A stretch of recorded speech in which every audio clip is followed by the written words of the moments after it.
Welcome everyone to Azure Infinitum Podcast, Episode 5. This is your host, Hikari Kazushime from Muron Network, also known as Reika Fujishima in Azure Infinitum community. Thank you for listening today. Today we've got Bastian and Vexen, two of our council lieutenants, brand new faces to the podcast tonight. This is the way.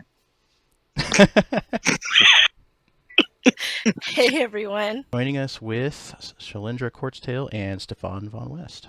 I have all the cookies, and I'm not sharing with Vexen. Pretty dirty. And so tonight we're going to all sit down and talk about the state of our community. We want to talk about our upcoming anniversary, the 5.4 predictions we have for Final Fantasy XIV, and also get on to talk about some FF14 jobs a little bit later in this podcast. So right now, our community, we are in November 16th, 2020. We're 6 months into our Azure Infinitum Resurgence Carillium Azure Rising project. That is our big restoration project. We talked about it on a couple episodes of podcasts. We're not going to go too in depth into that today, but that basically is a large undertaking of just kind of going around to each corner of the community and finding just everything about it that we can improve. We've been restructuring a lot of policies, ranks, recruiting new faces for our community, and trying to build a very active roster, and just touching on everything. So it's just been going really well. Aside from that, we are now about to enter an expansion year for Final Fantasy XIV. Our core of our community is based in 14, always will, always has been, and we are very excited for whatever expansion is coming up next. But there is a road ahead. There is a road ahead to that expansion, and we're not there quite yet. That's going to be, we're assuming it's going to be next summer, but we are about to come up on patch 5.4. So we're going to talk about a little bit of what we're expecting from that patch. But right now, as far as the state of our community goes, we are a little under, I think we were a little under 400 members. We just a big community roster update.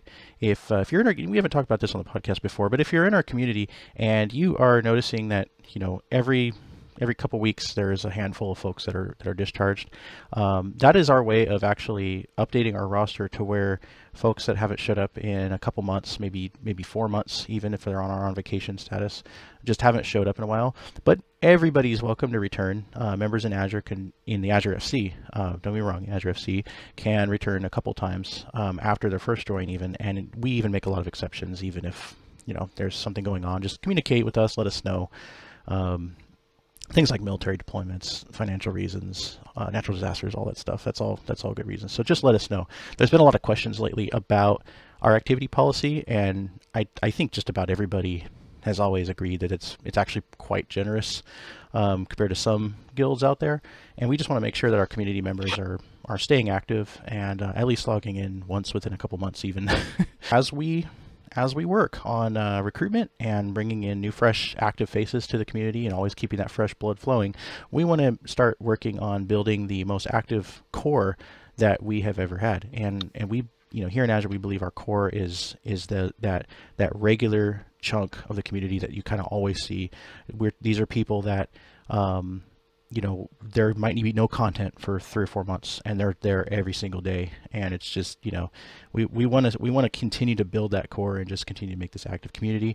We are trying to recruit people at all time zones, so that way we can see more for our morning parties and our evening parties, and that highly addresses folks that are valued members from Europe, Asia, Australia, and in any other region really. And we're all North American, a lot of us are North American based, but we have a lot of folks from other regions too, and we're trying to get more activity for them as well. We've even got folks in the NA that are North America that are on at night, and they might have colleagues in another country to play with, or so that goes into our recently released morning and night events for Bosja Battlefront for the 5.0 Relic series, as well as our map runs, our Treasure Thursdays. So if speaking of events, if you are listening and you want to know what is going on in Azure, you want to find out what events are happening when, definitely check out our events section in our Discord. You can find our event calendar on our website under events, azureinfinitum.com under events. We have a Google Calendar. We have posters for our events that go out. digital posters that go out on our social media sites. You can check our Twitter, Facebook, and still need to reboot that Tumblr, but it's not one of our most like active areas. But Instagram as well. You can also find us there. So it's very easy to find out what's going on here. We kind of always have something on the horizon. That's a very big thing that we try for, keeping things active, keeping things interesting.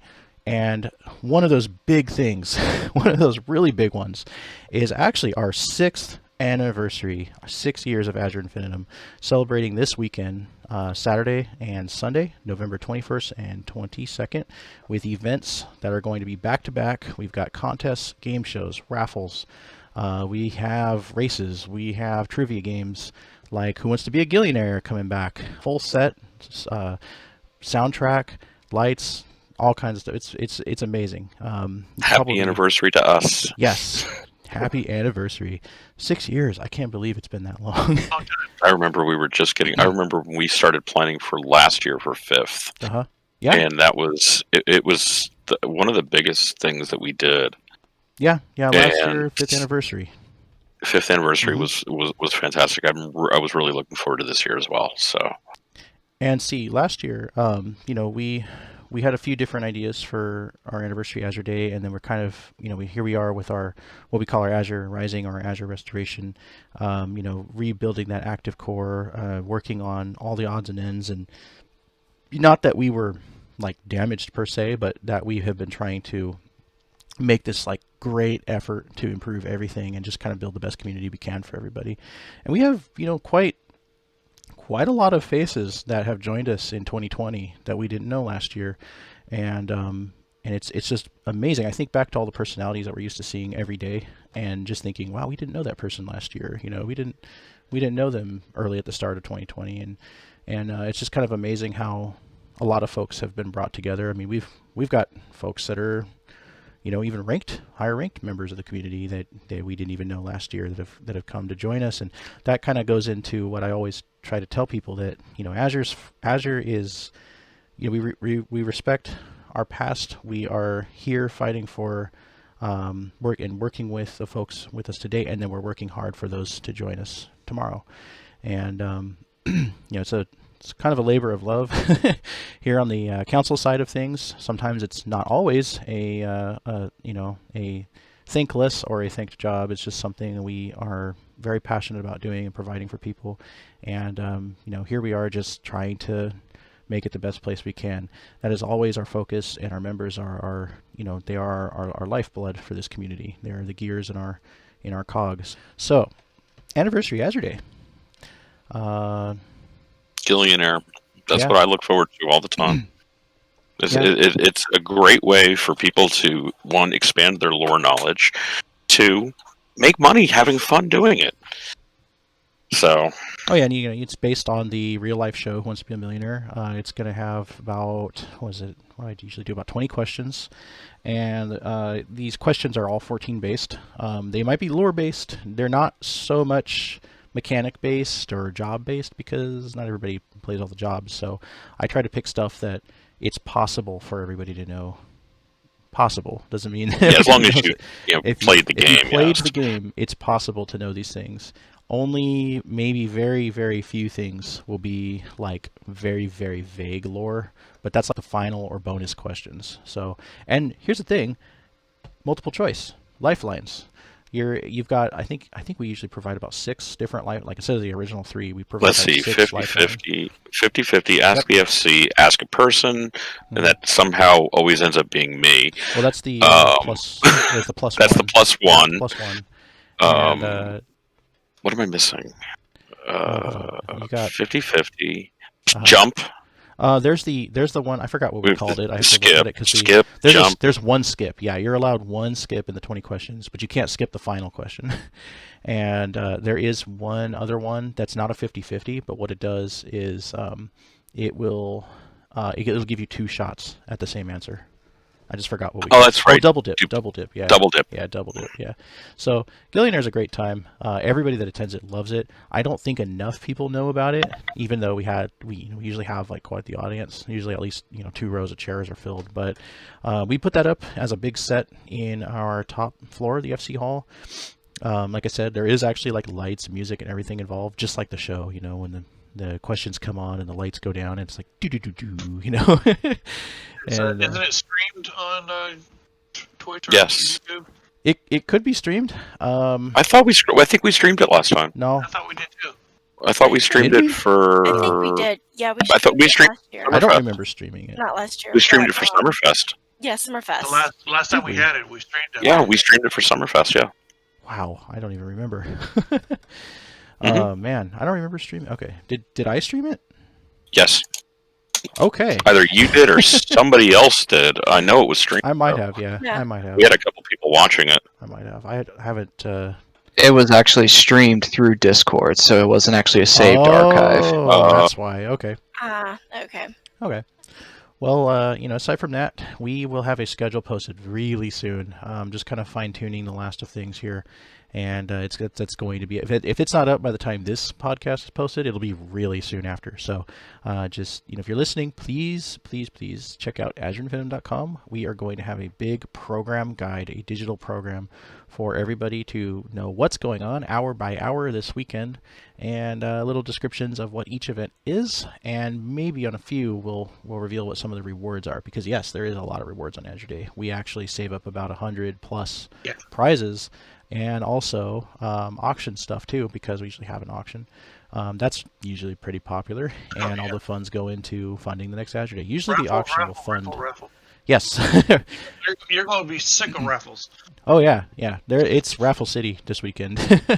Flash raffles is something that came about a long time ago, and it turned into something that was really popular, and it's something that everybody can participate in. And even if you win something that you already have, or like you don't need, or say you don't even have an FC room or a house, but you win furnishings, I mean, you can always sell it too, so it's just kind of a win-win for everybody. We also do golden flash raffles, which gives out 1 million gil at a time, and those are usually like the beginning and ending of the days. But yeah, flash raffles are very popular. Did you guys know that I actually started flash raffles in real life?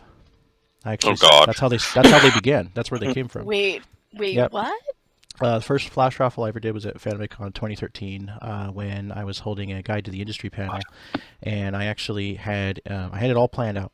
The way the story goes is we had there's a very fine figure retailer here in California called Toys Logic, and shout out, and and I've been working with them a long time, and the way I like to do business is like very upfront, and so I'll just straight up like walk up to an owner and just ask like, hey, I'm doing this thing, I've already made the flyers, do you want to sponsor it? And the guy who kind of already knows me because I brought him a lot of business beforehand, he was just like, oh wow, that's amazing, okay, sure. And I'm not asking for anything but just a few things I can give away at the panel, and I will totally will rip your name. I've got I got the flyers here, and I was like, if you agree, I'll go put flyers all over the place, and we'll do a big giveaway and stuff like that. And he's like, all right, cool. So he gave me, he's like, here, have a box. And this box had like about $300 worth of figurines in it. And I was like, cool, thanks. So I had already had this planned in the event that he would say yes. So I already had the flyers, and I basically laid them out on these tables that were already at the con for people to put like business cards and just whatever. Like there's places where people could just put whatever they want for advertising. And so I just slathered these tables with it, and they had a big picture of Reika on it, because my REN mascot Reika, and figure giveaway, Toys Logic Run Our Network, and big, and it just said big giveaway on it too. And we got a bunch of people in the panel, and I put these little tickets under everybody's chairs, and kind of stealing one from a certain talk show host. And I just, at one point I said, okay guys, we're gonna have a flash raffle, and look under your chairs for a number, and whatever numbers you pick is closest to this number, or whatever the highest one is. We did a few of them, and whatever the highest one is, you win a prize. And so I started doing that at panels, and from that point forward, that was really popular. And giveaways are a big way to advertise either like your YouTube channel or your website, or a live event that you're doing. Even if folks aren't there to see you, they'll at least come for the raffle, and then maybe while they're there, they'll see something else. But it was pretty cool. We had one sponsored in 2013 by Toys Logic. So from that point forward, that was a year before I founded Azure, and it was about 2 years before I came up with flash raffles for the FC. And Azure Day, this is actually perfect for the podcast because it's the anniversary.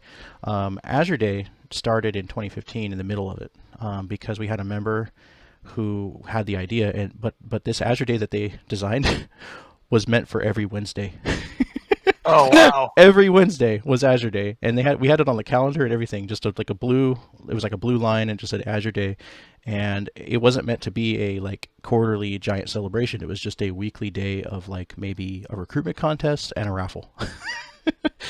And so Azure Day, or those Azure Days, they lasted a couple weeks, and then people were kind of like, okay, it's kind of weird and random, and people didn't really know what to expect because they're the regular MMO player. They come on, they want to do content, they do dailies, etc. But they're not used to a community being like this or holding its own like practically online conventions, I guess you could call it, like Azure Day is organized like today.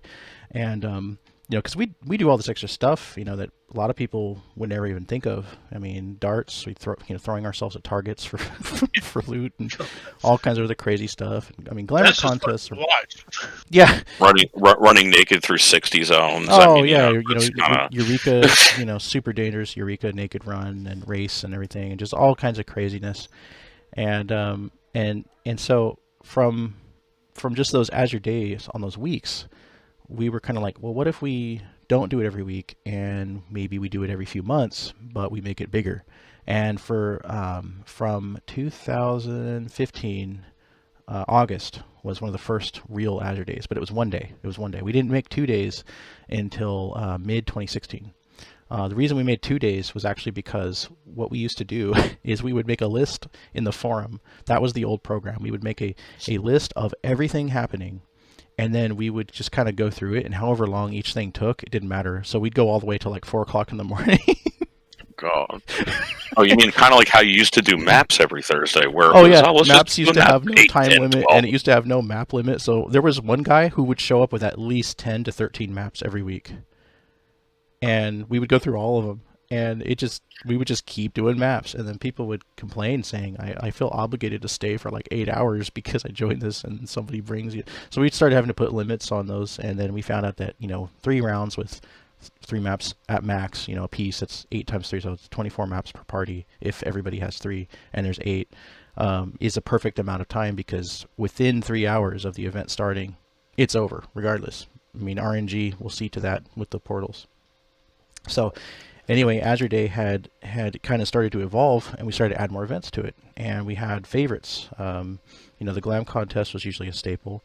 Darts became a staple, and then we started just getting more and more creative with it. Need for Speedgens, where we have 2 parties unsync stuff and run through it as fast as they can and do 3 in a row and 3 or 4 in a row, and whoever makes it out first, wins. And just like all these crazy things. I mean, we actually did some flash mobs before. Then the flash mobs started annoying people, so we turned it into a parade. And then just everything has had an evolution here, and it's just been really amazing to see that grow. So in you have Chocobo races too? Chocobo races, yeah, we do the Azure Cup, yep. And we're even doing that this weekend. So I'm a 3-time I'm glad you mentioned runner-up. that, because in the past our Chocobo races used to have to be bracketed between ratings. There's 3 brackets of ratings. There's, I think, the 0 to 100, 100, 200, 300 plus rating, and that's because they weren't synced back then. They weren't synced to whatever the Chocobo's ratings were. So some people could breed at a super powerful Chocobo and come in and just smoke everybody, and it wasn't fair. What's that? Cough, cough, mine. Cough, cough. Well, yeah. We had another member a long time ago that was like the expert of Chocobos ever, and we've got a couple. We've got a couple floor. People that are like mine. And it got to the point where we had to bracket it. Then we did brackets where, like, if your Chocobo is within this bracket, then we'll do it. And then we went from that to, now everybody can join because now it's synced. So that's solved a lot of our problems. Well, they changed one other thing now too, because it used to sync everyone down to Maiden. Now it syncs to the lowest in that particular group. That's more fair. So if you get a group of 280s together, yes, you're racing at 280. Yes. Yeah, and that could be fun too. So even then, if we did have, say, like a bunch of folks with high-level racing chocobos, then we could actually hold like a Masters race or something. The Crystal Azure Cup. The Crystal Azure Cup. Yeah, there you go. Yeah, Azure Crystal Azure Masters Cup or something, and it would be really really neat. But even that. So Chocobo racing has evolved. Everything has evolved in our Azure Day process, and it was in May of 2016 that at the very end of the night, when we were finishing off with our auction, I announced, just out of nowhere, like I was on such a high with everything going so well and everybody having fun, that I just said, all right guys, next Azure Day we're having a 3-day weekend. And I didn't realize like how much that would add, like one extra day, because at that time we added it, we had 2 days. So February and May of 2016 became 2-day Azure Days, and then I announced a 3-day one, and that 3-day one, well, you know what that turned into? Summerfest. So Azure Summerfest was created out of that random statement I made. And then when Summerfest hit in 2016 as our first Summerfest, it was a humongous success.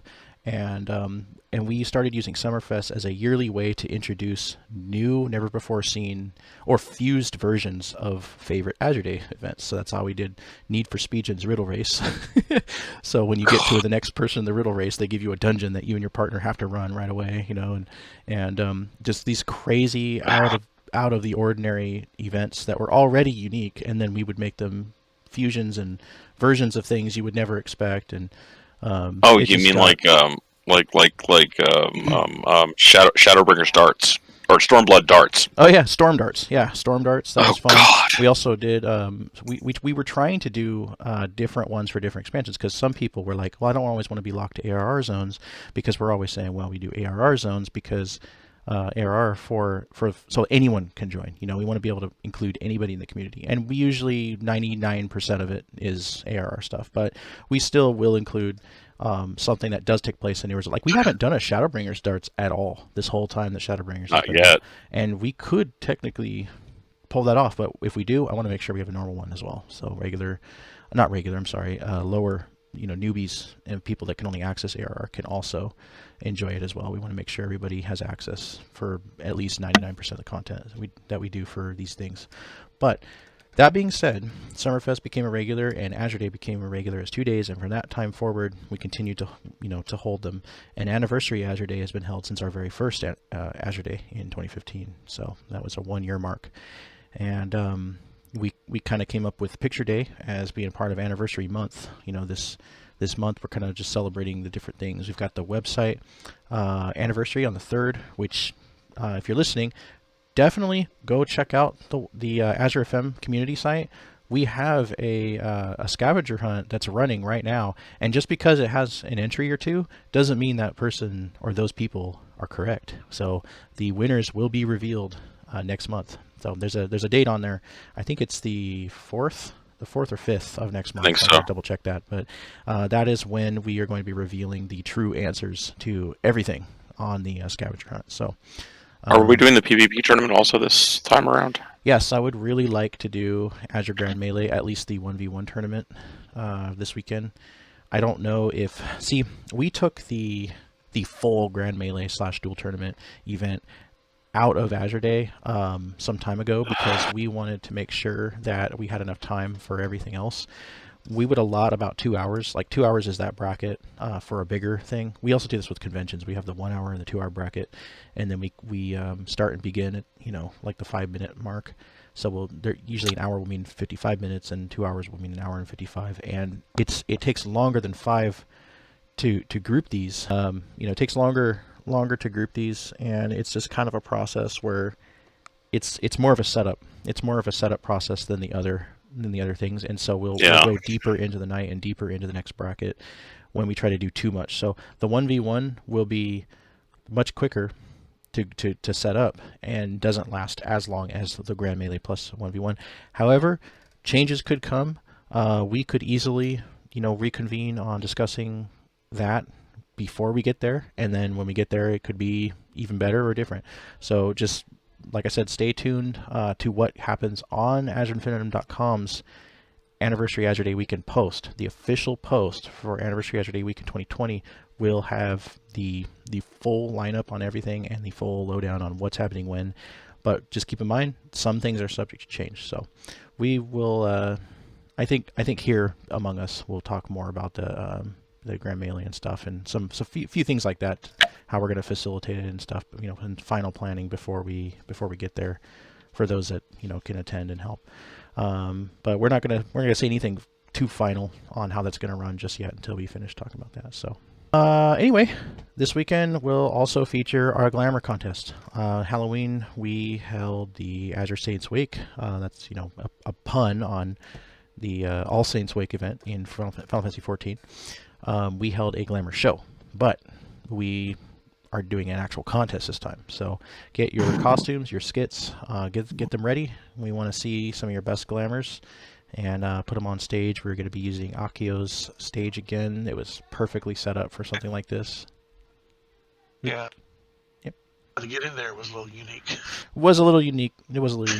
I think maybe after a few times of using it, like, people kind of get the idea. I still like the idea of having a stage that's like in somebody's room at our hall. That'd be cool. I just want to say, like, we are only a little over at the time of recording, which is 11/16, we're just about 4 days out until it starts. So let's get ready to get going. We're excited. Yeah. Oh yeah, We're 4 days out. It It's starts on gonna the 21st, and it's going to be great. It's going to be absolutely fantastic. 2 days back to back, running into the Yep. late evening. Just all kinds of chaos and fun and randomness, and we are going to pull out a couple newer, or not newer, but maybe returning things that are not always done, because this is the anniversary one. So for the anniversary, a couple events will be anniversary themed. What that means, we have yet to decide, but there is going to be something kind of like a council panel we were actually thinking about putting together, so you guys can attend. Maybe we'll even stream it so people can attend on YouTube as well in our community who maybe not everybody's in 14. Excuse me. And we're going to talk about like what we do in the council. I mean, we welcome anybody that wants to kind of like know, or if you have interest on like what goes on behind the scenes, not the secret stuff, but the fun information about like what it's like to run something like this, and how we kind of take the idea of an FC or a game clan and turn it into something that's a little bit bigger than that, a little bit more than that. The way that we see Azure is, yes, we're all tied together on this platform, most of us in 14, but we're a bigger community than that. And our goal is to grow beyond that as well. I mean, 14 is always going to be at our core, but our goal is to, grow beyond that. We're more than that. There's a lot of friends here. There's a lot of family here, and our outlook has always been to be organized, and we do have some formalities, but at the same time, even with the pride in our community and in the formalities we do have and the organization we do have, we're still a group that can laugh together and have fun together and just doing just about anything. And that's kind of what we always hope to foster here. So, not serious, but not too serious, fun, but not too like goofy, but just kind of like, everybody having a good time. That's what matters the most, and being able to laugh together. So that's Azure in a nutshell, folks. So we're all looking forward to that. We're looking forward to this big, grand celebration of our community. We are so proud of it, and we have lasted 6 years. We are moving into our 7th year coming up here. Actually, we've already started it technically, because the 2nd was our founding day. So we are starting our 7th year as Azure Infinitum. That's amazing. 3 more years is going to be our 10th anniversary. I can't believe that. That's going to be a week celebration, right? That. Oh my God. 7 years. That's longer than some marriages, I know, right? The expansion after next will mark the decade founding. Oh my God, I can't believe it. It's been such a journey. It's been such a journey, and So we're going to do a week-long celebration for our 10th, right? oh boy, I don't know. I am game for that. I am game for that. Oh my God. Well, you know what? In 3 years, who knows? Because we're looking at a lot of growth. We'll be at starting and 7-0. A lot of improvements over this next 6 months, because this isn't a secret. We've talked about it at the assemblies and stuff, but we are planning on really going gung-ho with building that active core, improving our council, adding more folks to the council, adding more folks to our scout initiative. So the amount of hands on deck in 3 years, I can only imagine what might be possible. So And we'll have, let's see, 6.0 and 7.0 you know, at more that point. in 3 years. Yeah, we'll have 6.0 and 7.0. Yep. Yeah. 7.0. Wow. I can't believe saying that. The first in 3 years, expansion. yeah. The first that means we'll expansion be level after. What, after Hydaelyn and Zodiark? Well, Is that what Yoshi P is we'll speculating? see, but not to give away too many spoilers. What'd you say? Is that what Yoshi? I said, we'll be level 100 by then. That'd be the maximum. Oh yeah, we will be level 100. Yeah. What were we saying? With high levels in the 750, 800. Yoshi P. He did. I mean, Yoshi P is He commented said on. he said 6.0 was the end of that arc. So there's this current arc. It's the big arc that the main scenario has like mostly been focused on for this whole time. Ashians and the main story of 14 basically. And he has commented that yes, that is the finale of that part, but that is not the last scenario. There will be post main scenarios and side scenarios and other regions to explore in Hydaelyn. We're looking at Thavnair, we're looking at Mercidia, Old Charleon, and a lot of other places that are even in Eorzea that are on the map that we've never seen but heard about. There is so much content for them to work with 14 still, and this is actually a really good topic because this goes into how long will Azure be in 14? Well, that answer is forever, but besides that part, as far as everything being active and regular content coming out, there's actually, contrary to some of the belief that's out there, I can tell you without a doubt there is a lot of years left, at least 10 when it comes to. I was going to say he was even speculating it's 10 minimum. He had mentioned you got to pay attention to the interviews because one interview he mentioned 8.0 was already being planned, and he mentioned that during the time like right before Stormblood came out. And they do start about a year ahead of time working on the next like opening cinematic and the next expansion stuff, but they do have a very large plan laid out. And Yoshi has talked about 14 having regular content. One specifically, I think it was either this last Fan Fest. I think it was this last Fan Fest in 2017. It was either early 17 or late 2016 for Stormblood. No, Shadowbringers. Sorry, Shadowbringers. 2018, I think it was. Yes, 2018. Oh, sorry, my bad. He mentioned when there was a question in the audience. Somebody asked him something similar on these grounds, and he actually commented that he wants to see 14 have regular content drops all the way through the life cycle of PS5, and then Dear God. he won't consider like the Twilight years.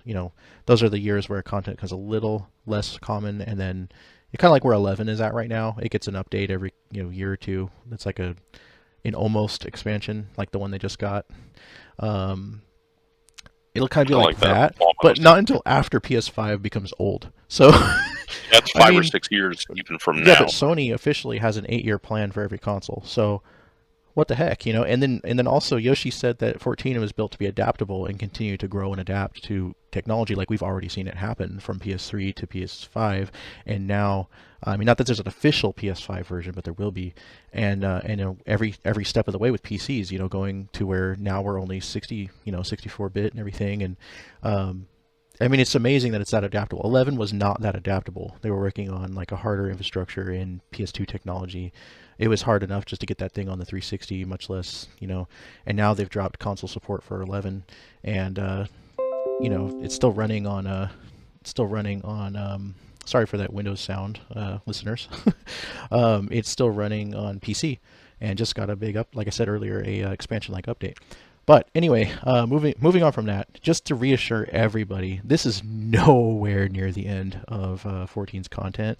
They made that statement, that infamous statement, in the recent main scenario, and this is a slight spoiler warning for those listening. There is a guy, I won't say who said time for like the last story of the star or something like that, but that's actually not really what they meant, and it was also a translation error.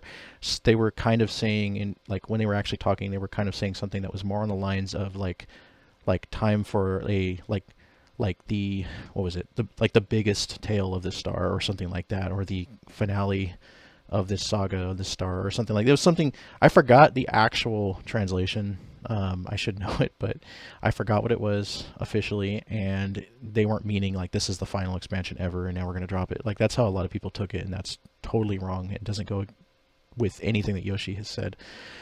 So, rest assured, there is a lot of time left with content, and Azure is going to be there regardless. So, we are here, we are rooted, we have been here going on 7 years now, celebrating our 6th anniversary, and we are looking for everything that's, forward to everything that comes. So rest assured, members of Azure.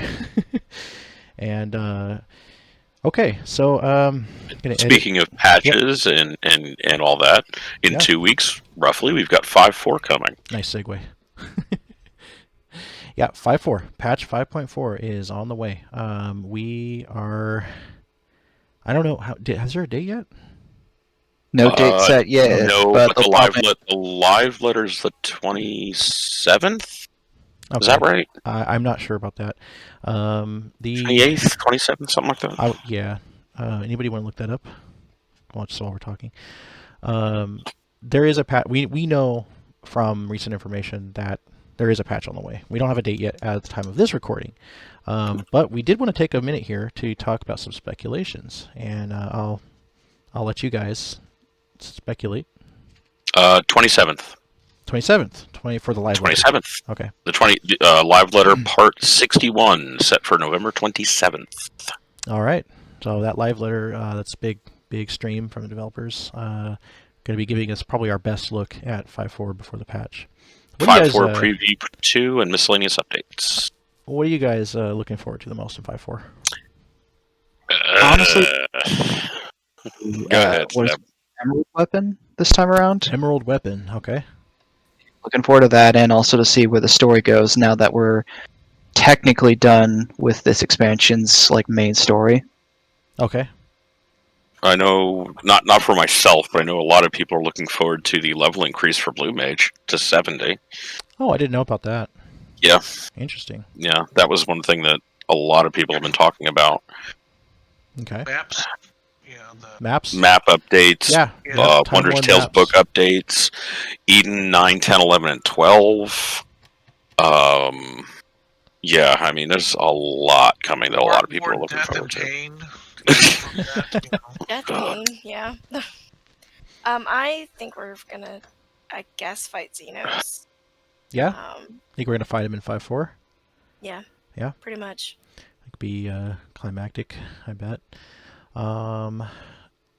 I'm kind of on the line of kind of like something that Sebastian kind of said was, now that we, the 0.3 patch does represent most of the time in most expansion periods or patch periods, that does usually represent the actual end of whatever recent expansion saga was going on, and the 0.4 always starts that new direction, kind of like we saw in previous previous updates, the 4.4 or 3.4.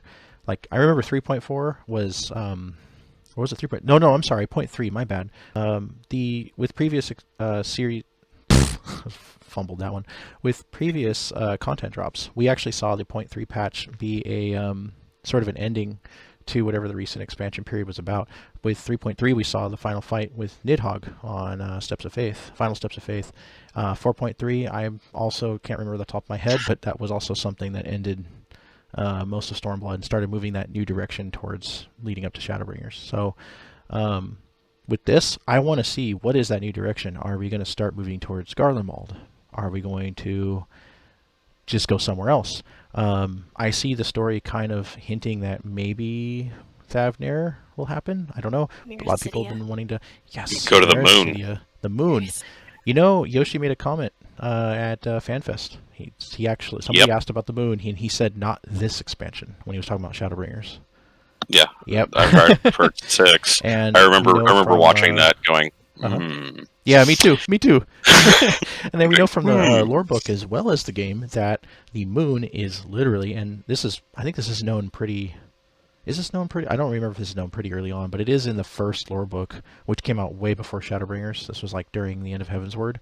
The moon is literally Zodiark's body. So, I mean, if he's still there, maybe we still need to, because spoiler warning, there is another Ashian that is trying to do stuff, and while he's a little different from the other ones, I mean, there's still potential for Zodiark to happen. So they can't just hint at Zodiark this whole time and have him not, have us not really truly see him. So I think what a lot of people are wanting to see is another Hildebrand arc. Finally, Oh my god, yeah. we've More been Hildebrand. waiting. We've been waiting for it, Yep.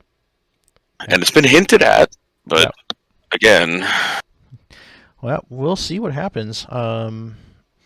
Yeah, I would say that Emerald Weapon. That's another good. That's another good idea. Yeah. Having the Sorrows of Werelit continue to be updated, and having the next thing come out, and having it actually be a trial would be nice. Oh, instead of Yes. a ridiculous Gundam fight that really disappointed, I don't think it was. I don't think it was super ridiculous in my opinion. I mean, I thought it was disappointing. it's actually pretty forgettable. I will say Yeah. that. But maybe the G Warrior will get some other kind of use, or maybe we'll have it as a mount. But I don't know if it's like too big to be a mount or not. Or but, maybe we'll get to ride it ourselves and customize and oh my upgrade it. God, That I could totally see it becoming a mount though by the end of this. That'd be amazing. Like that'll be something in the future for people to shoot for. They go and complete all the weapon series and get a G Ooh. Warrior at the end. Would be pretty cool. I But guess I better get started maybe then. but I don't know. I don't really know if there's anything else too much for 5.4. I think I'm just really curious to see where this More relic Yeah. stuff. 5.4.3 or 5.4.5 should have the next set of Baja. We'll have the next, let's say, the next crafted combat sets, Baja, which will be what, the 510? Baja Should be Northern 510 gear, right? I You would. ship the next I would think crafted so, gear, but which we'll is like see. 510 augmented to 5 Well, to well, yeah, 520. not augmented right away, but yeah. No, So, but it's definitely going to there's have lots a of chunk stuff coming. Yeah, there's lots of stuff coming. So, okay, so finally, let's talk about jobs in this game. Now they've gone through a lot. I heard that. You better leave that in too. I'll leave it in. They've gone through a lot of updates in this game. I mean, some of the jobs today that have been around since the beginning are almost nothing like they were in the beginning. Almost. I mean, sure, the roles are the same as far as damage and tanking and healing, but there's been so many updates, and I mean, I do like where they're at for the most part. I know that some people do have their reserves about like some changes, and how certain things were totally nuked or taken away. When they first started doing it, I was like, man, it feels like they're just taking too much away. Like, I mean, I hate to be the guy that says this, person that says this, but like, it feels like they're making the game easier. I know that's I'm kind of feeling feeling that toxic, like elitists will say, but I don't mean to come off that way. It just feels like it's becoming too casual sometimes. it kind of feels that way a bit, And and it then you worries get to me. the Yeah. well, it feels like that, but then you get into savage, like any kind of savage content, and you're like, oh dear God. Yeah, but see, So- back in the day, though, what was really hot about 2.0 and even 3.0 was the fact that you didn't have to do Savage to still have some challenge. I mean, doing even just a regular EX or or the relics was something that you always aspired to, and you never had it done right away. Like it was something that was a constant trial for you. And you didn't need the savages to get the best gear. Even your first time of doing a regular story trial was a little rough. I will say this. As someone who has played God knows how many MMOs over God knows how many years, it's not that the classes themselves are getting somewhat easier, they're just more getting things baked into each other, and abilities are more working together in a way that actually feels natural. It's the content itself that is not challenging. Like you say, relics were not that hard, were actually very hard to get, whereas now they're basically handed to you. And while Bosch is a very enjoyable instance, and it does has its moments, overall it's pretty much a steamroll across the board. Yeah. Compared to the old ones, definitely. I mean, well, compared to Eureka, the ARR relics, for example. Let's just even today, it might be a little time consuming, but they're still super nuked from what they used to be. I mean, you can do it in a week now. And each step was so drastically different. It wasn't kind of just stay in the NM train until you're there. Like that's kind of how Eureka was, and I don't not how it is now. But I mean, now it's kind of you get the ARR very slowly, and then you hope to keep doing that for a while. Where before you just kind of stayed in the train. That was it. The ARR relics now take about a week if you even slightly push. It takes about a week. Well, see, the thing is, like, I'm not so much complaining about how they are like now. I'm just like comparing them from when they came out to the ones that are out. And with Baja, See, the funny thing is, I think the devs look at, how much time it takes to do something, regardless whether it's easy or not. And I think that they could probably argue like, well, you're still spending like a good amount of time doing it. You still have to rank up and you still have to get your memories and farm them. And it's still a little bit of a pain that they make you go through because it is something that's supposed to be a challenge. But it's been a challenge for the devs because they have kind of taken a lot of feedback with each Relic series about what people didn't like and what they liked. And the thing is there's always something that's kind of a pain. And I know this is very early to judge the 5.0 relics because we've still got probably 2 to 3 more steps coming on them, following the pattern of things. But I know that Eureka was so difficult for some people to get into and so group based while being unfriendly to groups at the same time. With the whole level difference, especially when you get to Pagos. Pagos is like basically a giant bottleneck where people either stick with it or they don't. At least that's how it's been for a long time, or how it was in the beginning. And it was such a bottleneck that a small percentage of the people who started Animos didn't even make it through Pagos. And it's still very prevalent today. You still hear people talking about it. Who in this room has been past Pagos? And here, cue the crickets. Yeah. So I think I know you have, and I know Vexen has. I did 2 Eureka relics, but else. it was also during 16 months of leading Azure Eureka content to try to create the biggest force of relic holders we've ever seen, and and then slam into 5.0, which was very successful on top of our massive leveling effort where we took 6 months of charging the buffs. That's coming up again, by the way. So January we're going to start charging grade 3 buffs for EXP, Battle EXP only, and continuing to feature grade 2s from the GC. This is in huge preparation for the expansion. We want to make sure that we have 60 straight days of grade 3 EXP, which is going to propel everybody's levels much, much faster with a constant 24 hours, 60 days in a row of grade 3 EXP, which is the highest grade 80 to 90. Buff. For those that don't 80 know, to 90 in a day. Oh, well, no, not in a day. I went 70 to 80 in a day and a half.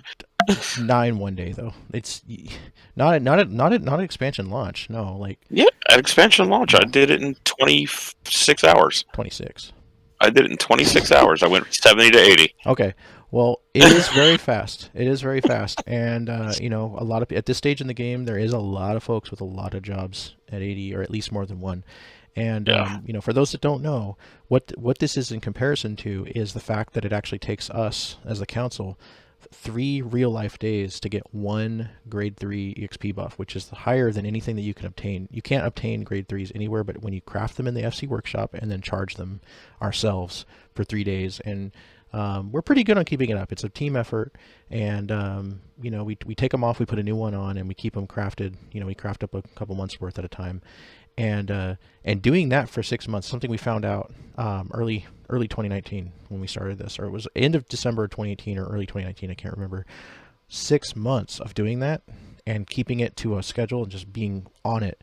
By the time of expansion, you have 60 of those, and that's basically, if you do the math, that's 2 months. 2 a week equals 2, 4, 6, 8, 8 a month, right?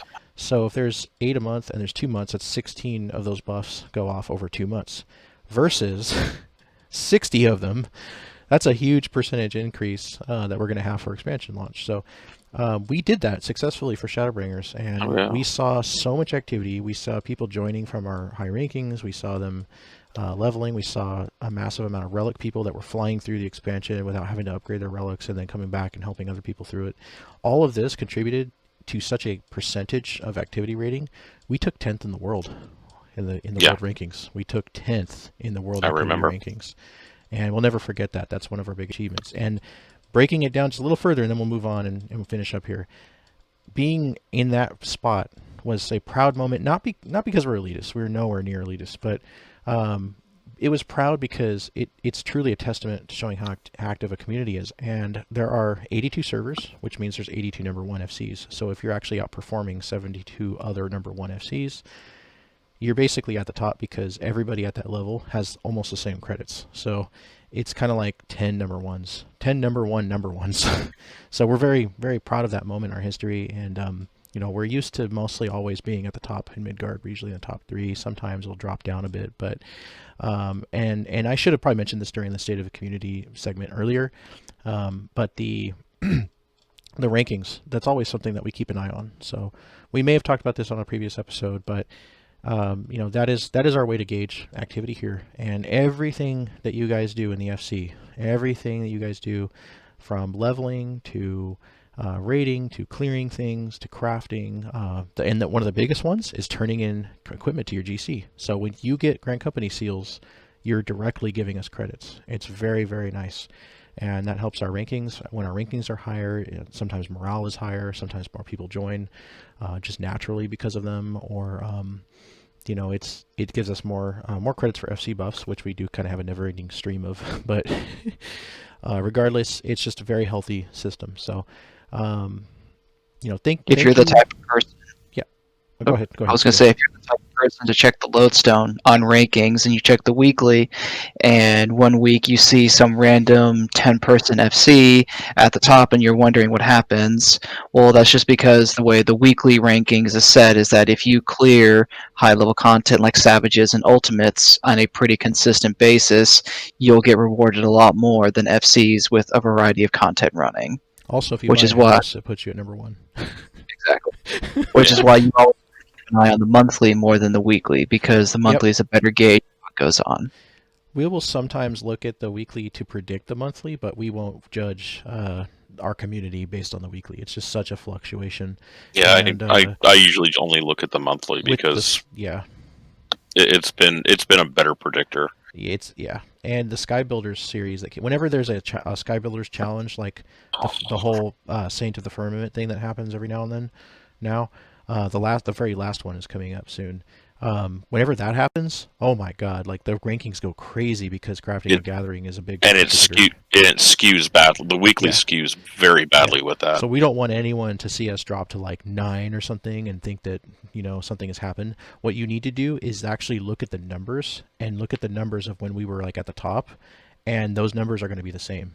It's just that other people's numbers are going to be higher than when we were at the top, even because of the extra fluctuations. So sometimes I won't look at the rank numbers, I'll look at the credit amounts. And if the credit amounts are the same, that proves that Azure is operating on the same level of activity, even as if we were at the top. It'll tell you the truth, basically, that things are being boosted for whatever reason. So there are booster FCs out there. There are people who actually recruit anything and everything, every sprout, guild sellers, everything. Just, I don't particularly consider who you might expect here or there as a booster, but they're usually more like no-name groups that will just try to get up there real fast, then they'll implode and fall back down and go away forever.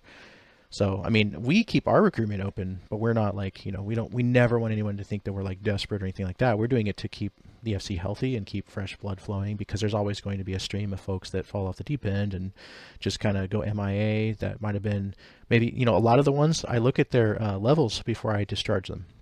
I actually see that a lot of the ones getting discharged are people that never even made it to a max level. Like they were in the 30s or the 40s or the 50s, and they just kind of like left the game because they weren't interested, or they were people that we picked up that were just random recruitment drive recruits, And that's kind of how it goes sometimes. We recruit 10 and 3 or 4 of those 10 stay a long time. But the more we recruit, the more of the ones that stay are going to stay, and that's how you build your active core. So pro tip for other FCs out there.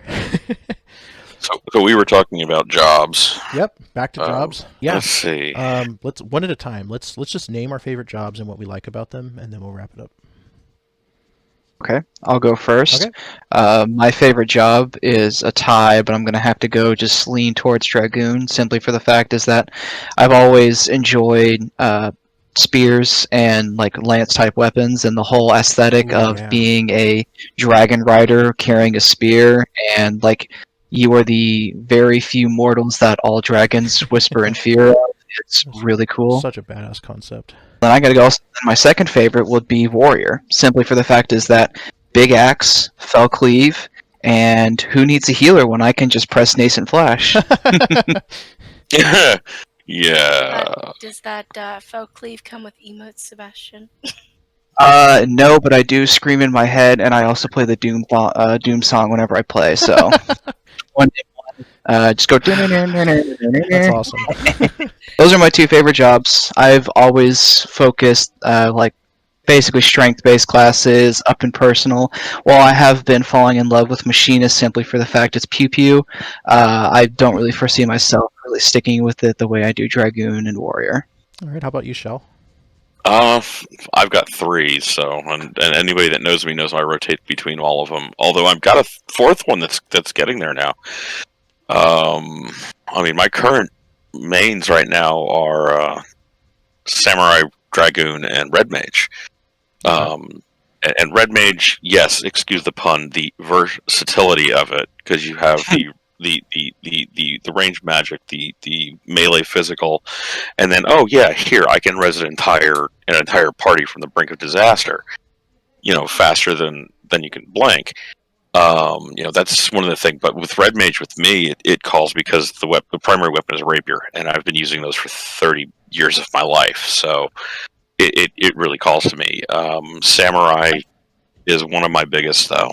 You'll see me on that more than anything. And I don't know. I mean, I've studied Bushido, and I've studied Aijitsu. So it's a lot of the motions. They've gotten a lot of the movements for Samurai correct with how the blade is drawn, how the blade is done. But lately I've been falling in love with Dark Knight. And anyone that knows me knows I don't like to tank much, but I'm really falling in love with Dark Knight lately. And it's not just having a gigantic sword, it's more of it feels more of a hi, I'm going to stand my ground and darkness prevails. So that's kind of how I see it lately. How about you, Stefan? Well, I only have one class, and that's the Bard. Hey, that's fine. Well, but here's the reason why I only have one. Play that. It's a little bit, just a slight history. Just like Sebastian, I've been playing MMOs for a very. In previous MMOs, I always played a paladin. Like in EverQuest, I played paladin. Played paladin because at the time, just the concept of the holy warrior or the basically the tank that can heal himself, that type of thing. Yeah, that's always appealed to me. But I'm older and hopefully wiser. Those classes were in those MMOs were off tank healers for the way I was playing them.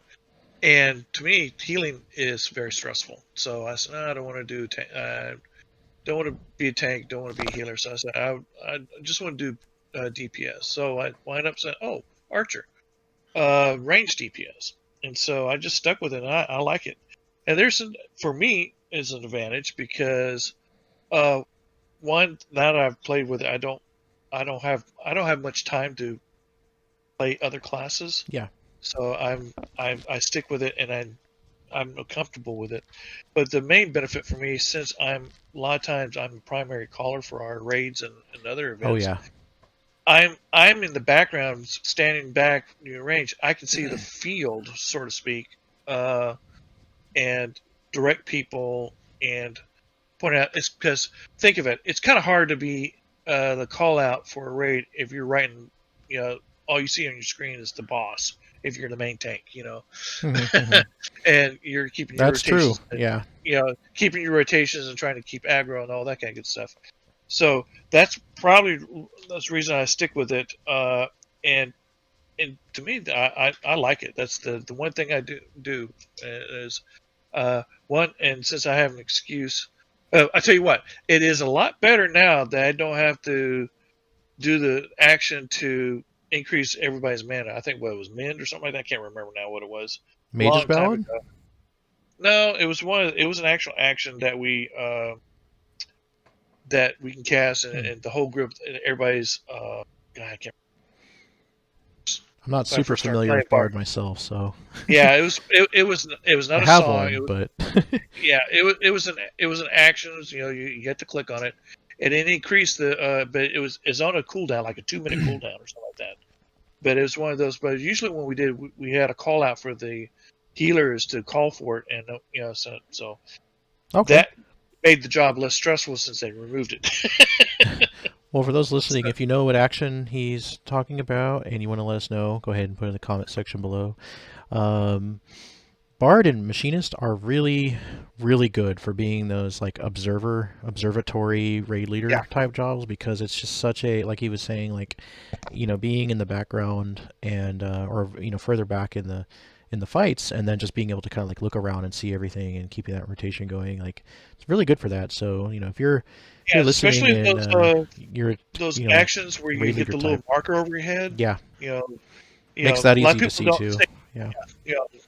Yeah, as a tank, as a person who primarily tanks, for the most part, it's never easy to see what's going on behind me sometimes. Even if I am zoomed out, it depends on the fight, But yeah. Well, how about you, Vixen? Well, my favorite is actually Dragoon, and because of lore reasons. Okay. Also, I do Ninja a lot, even though it gives me carpal tunnel. And Healer. I play White Mage. Yeah, solid jobs. Yeah. Oh, absolutely. And if anyone's seen Vexen on Dragoon, the floor is very safe. We're very safe from the floor. Very safe. Oh yeah, the Dragoon jokes fly. Yes. Let the floor tank cookies fly. Exactly. Well, my favorite jobs are Paladin, Scholar, and Summoner. But I also do enjoy Black Mage, Bard, Samurai, Dancer. I got about, I think at this point, I think I have 11 80s that are all geared. But the main ones that have always been since the beginning. Okay, not the very beginning, because I didn't start playing a Summoner until Heaven's Word, because in my opinion it was pretty boring in the ARR. But we didn't have Bahamut or anything like that. Even we just let the summon come out and smack stuff. Once in a while, occasionally use a summons special, but Paladin has always been my go-to, and Scholar's been my other one. And the funny thing is my story is a little unique because of how I started the game, got to 30 as a Paladin, and then Gladiator to Paladin, and then I restarted because I had come to our server on an alt, and then ended up wanting to stay on our server. And when I did, back in the day, there was no server transfer. So if you wanted to be on another server, you had to make a new character, and there was no transferring of anything. So like there was no name changing, there was no transferring, none of that existed back in the day. So while I had actually started on launch, I ended up not getting into the then max level of 50 until a few months after launch, and so a lot of people in the game were like ahead of me. There were still noobs trickling in like crazy at the beginning back then, but there was still a lot of folks that were ahead of me. And so while a lot of people were getting their first 50s and stuff like that and doing coil, and I was still getting up to 30. And then, believe it or not, I didn't like this game at the beginning. I actually got really mad at it because I was, well, for one thing, I was only 23 back then. I'm 30 now. I was a little more 11 mindset when I joined, so I was one of those people. This game isn't as good as 11. I was one of those people at first, and I was like, 11 didn't have all these it didn't rely on hotbars like this, and I missed my little finger going up and down on the side, picking my spells and abilities, and I was complaining about everything, and I was all disappointed and stuff. And what made matters worse was my, a lot of people know the story, but for those who don't, I came to reunite with a 11 guild that I had started 11, then they gave me their guild as they retired, and then they decided to reform the guild with the same people again, and I was super excited about that because it was a blast from the past from when I was a teenager. And I was like, yeah, we're going to be a real guild this time with a guild hall and everything, because 11 doesn't have any of that. You got one link shell, that's it. There's no hall, there's nothing. So I'm like, yeah, the guild system in this game looks amazing, and so we get there, and a big disappointment was that 3 people showed, and then those 3 people just went and joined somebody else's FC. And I'm like, oh, come on. And I was stuck on Ragnarok, which is a third English. and I don't speak French and German, so I mean, I could probably join the Japanese server, but you know, the EU one, and you couldn't pick your server back then. You just random roll as soon as you join the game. Random data center, random server. So Hey, don't knock the Japanese data centers. I I'm not knocking them. started there. No, I'm not. I started there and spent 3 years there. Oh no, I'm not knocking them. I'm just saying that I wanted a full English server, and the fact that you had no choice made it difficult, and Yeah, I I only remember. showed up. You know, like I said, I could have done better on a Japanese one than French and German. I don't know French and German, and I don't want to. Who wants to rely only on the auto translate for the whole experience? So I did that for 3 years. yeah, so thankfully I came to Midgard, and you know, I just kept going because there was one friend I tried to join on Midgard, and that was better than, you know, basically playing alone, and I didn't want to play alone. Playing with friends always better, so I came to play with a friend, and that ended up being a million times better, and you know, and then here I am, and I've been on Midgard ever since. So the reason I explained all that, which I'm also going to edit, was because when I restarted, I decided to try something different instead of the gladiator. So I actually restarted as a scholar, or as a arcanist, my bad. And then when I got Arcanist up to a certain degree, I unlocked Gladiator again because I missed it, and I usually play a Paladin in just about every game I play, and if I'm able to. And then what I did was I basically leveled Paladin or Gladiator and Arcanist / Scholar together around the same level. Like I did that thing where people will level 2 or more jobs and keep them the same levels and go all the way up with them. Typically, I don't ever recommend that if it's more than 2 jobs, because it causes you to go so much slower, and you get so much more options to level as you progress through the MSQ. Then you can come back and level way more and have all those options, beast tribes, etc., roulettes, you know, etc. Even though we didn't have all that back then at the beginning, but basically what that did was that created Scholar and Paladin in my mind as being 2 mains instead of 1 main and one sub job or whatever. So so in my mind I technically have 2 mains, but I will always treat my Paladin better than my Scholar with gear first. And then, you know, now that we have all these options, it's kind of like, okay, I'm going to use Tome gear on Paladin. I'm going to use Raid gear on Scholar, and sometimes I switch it up. One expansion, I'll do Summoner more than Scholar. But those are my 3 jobs. I love Paladin. I've written guides on Paladin. I wrote a big, like, graphic 9-page guide for the FC on Paladin and also tanking during Stormblood. It was called A Royal Authority. It was a really great guide. I've written a Scholar guide as well. That was another big 12-page guide, I think it was.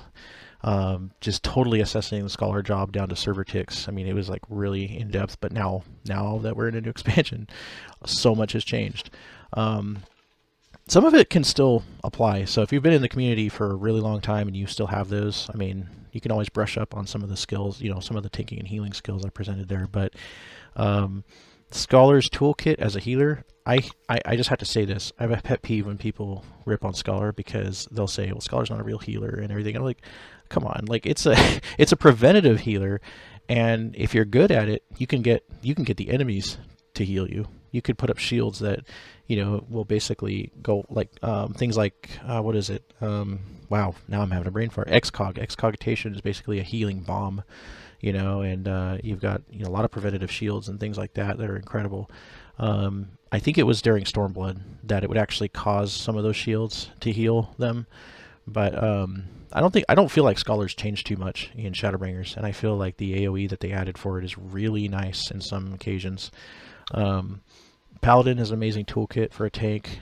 At first, the changes in Shadowbringers did kind of throw me off a little bit, but I ended up enjoying it.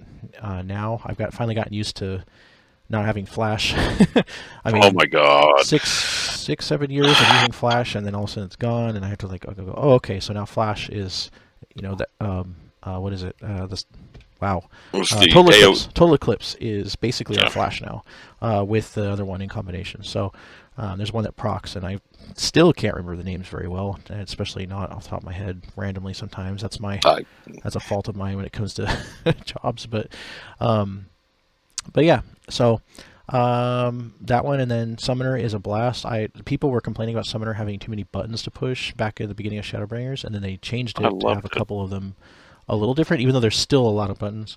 I don't mind that at all, especially not as a controller player. It's to me it's incredible, and I love being in a job that's like, you know, you have tons of global cooldowns with a handful of stuff you can weave in at any point.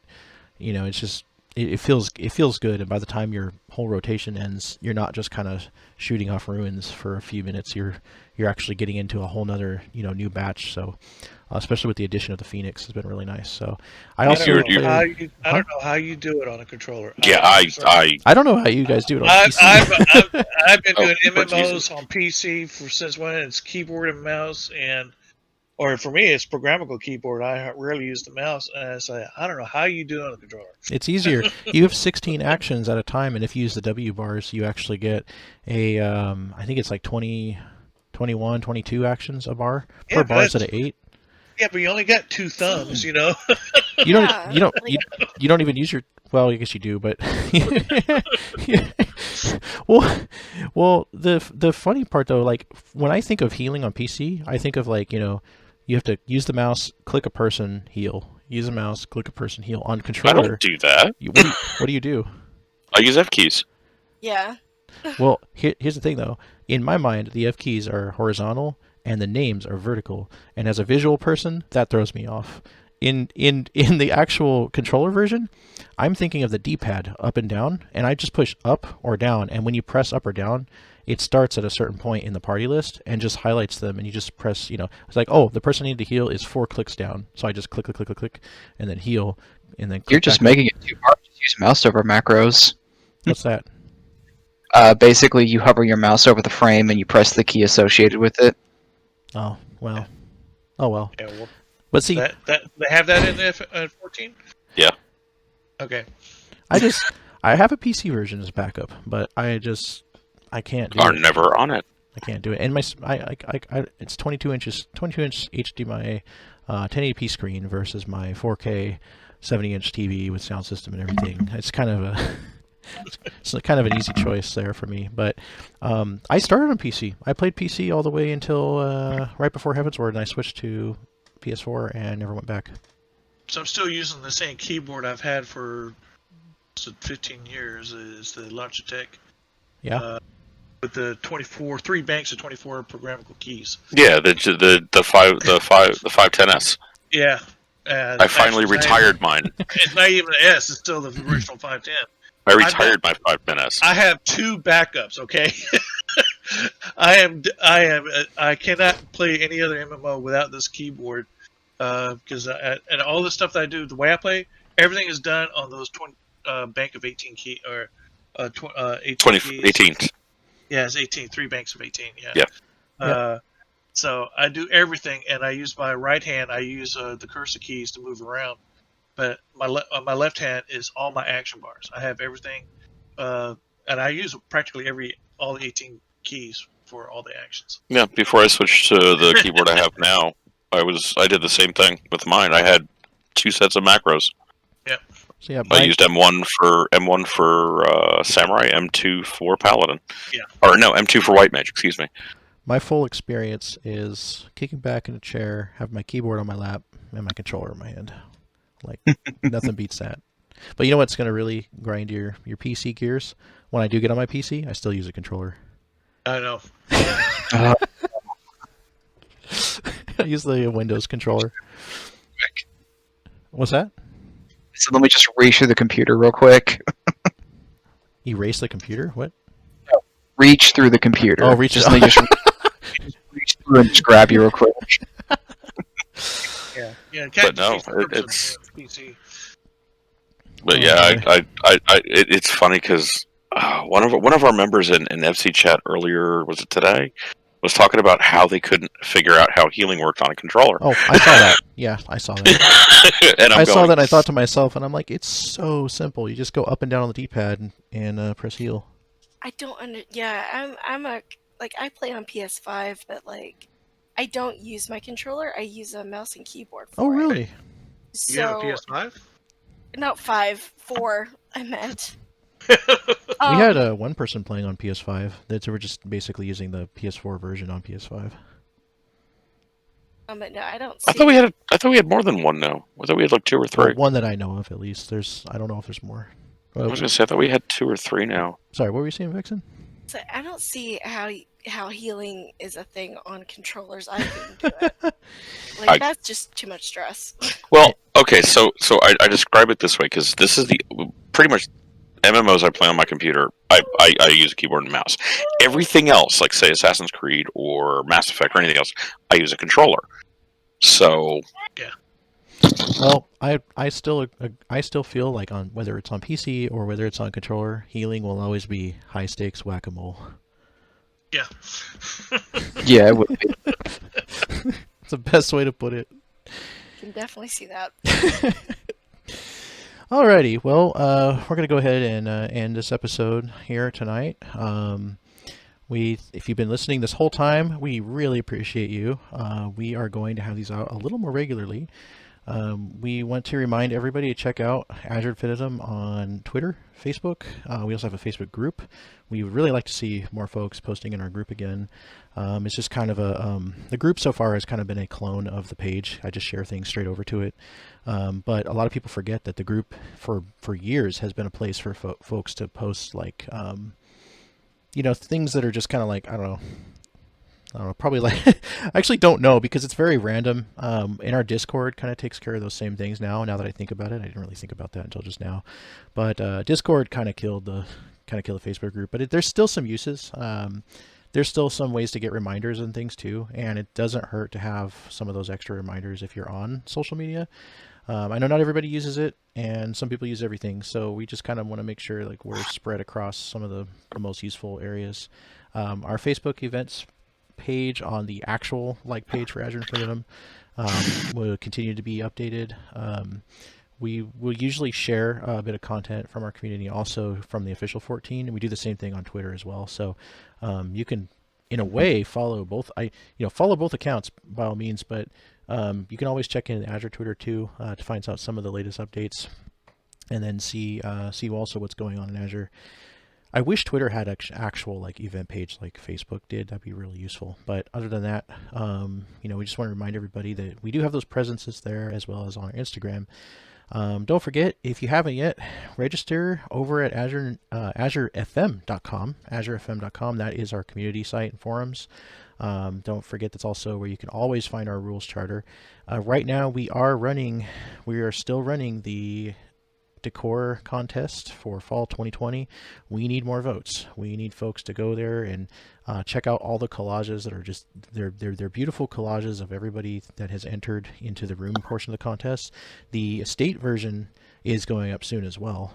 We wanted to kind of make sure that each one had their own time of being kind of highlighted and in the spotlight. That way we don't just throw out two votings at once and then people not know about the other one and not vote. So they're not going to be back to back per se, but the actual voting for the estate version of the decor contest will happen soon. It'll have the same amount of time as well. So they're not going to both end at the same time with the estates having less time. So just to reassure everyone out there that did enter that, we have a handful of estates. We have a lot of rooms. We have 5, I think it's 5 estates. 5 estates, 29 rooms.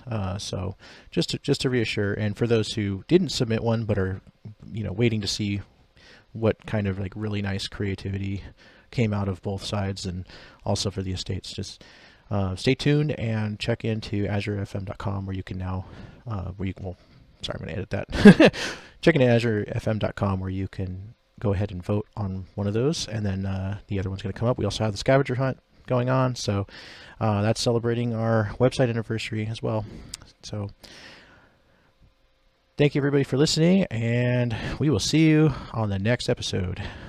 Bye-bye now. Bye. See you later.